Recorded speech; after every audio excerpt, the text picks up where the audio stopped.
नमस्कार मित्रांनो, आपल्या सर्वांच्या लाडक्या नवी भरारी या यूट्यूब चॅनेलवरती तुम्हा सर्वांचं पुन्हा एकदा सहर्ष स्वागत.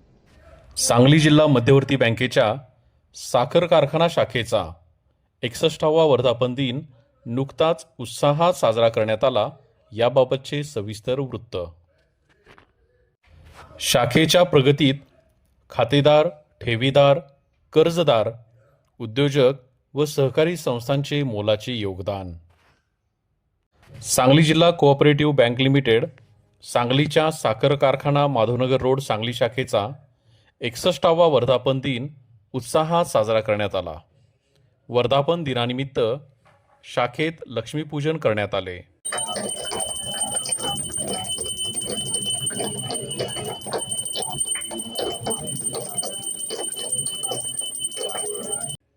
बँकेचे मुख्य कार्यकारी अधिकारी माननीय शिवाजीराव वाघ साहेब व सर्व व्यवस्थापक माननीय सुधीर काटे साहेब यांच्या हस्ते लक्ष्मीपूजन करण्यात आले.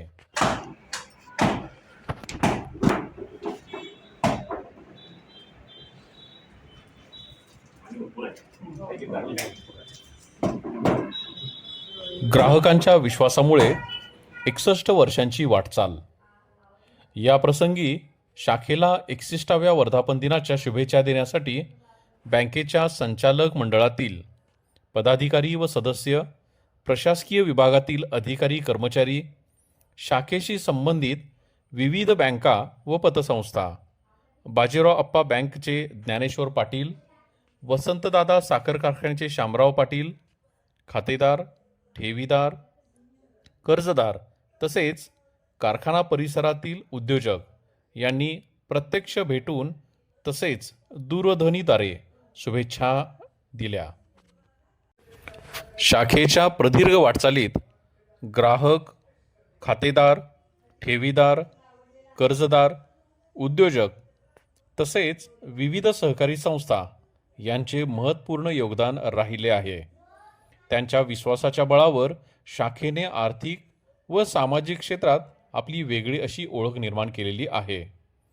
वर्धापन दिनाच्या कार्यक्रमाचे आयोजन श्रीमती सुरेखा देसावळे, शाखाधिकारी, गोडाऊन कीपर विकास खंडागळे, कॅशियर सौ माधवी पाटील, ज्युनियर असिस्टंट नीलम भोसले व गीता नलावडे यांनी केले.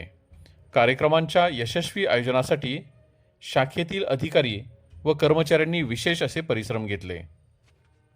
सांगली जिल्हा मध्यवर्ती सहकारी बँक शाखा साखर कारखाना सांगली 61वा वर्धापन दिनानिमित्त बँकेचे मुख्य कार्यकारी अधिकारी वाघसाहेब व सर्व व्यवस्थापक काटेसाहेब हे उपस्थित होते व या प्रसंगी बँकेचे ठेवीदार, कर्जदार, इतर सहकारी संस्था व बँका पतसंस्थांचे पदाधिकारी पण उपस्थित होते. तसेच शाखेतील सर्व कर्मचारी यांनी कार्यक्रमाचे आयोजन केले.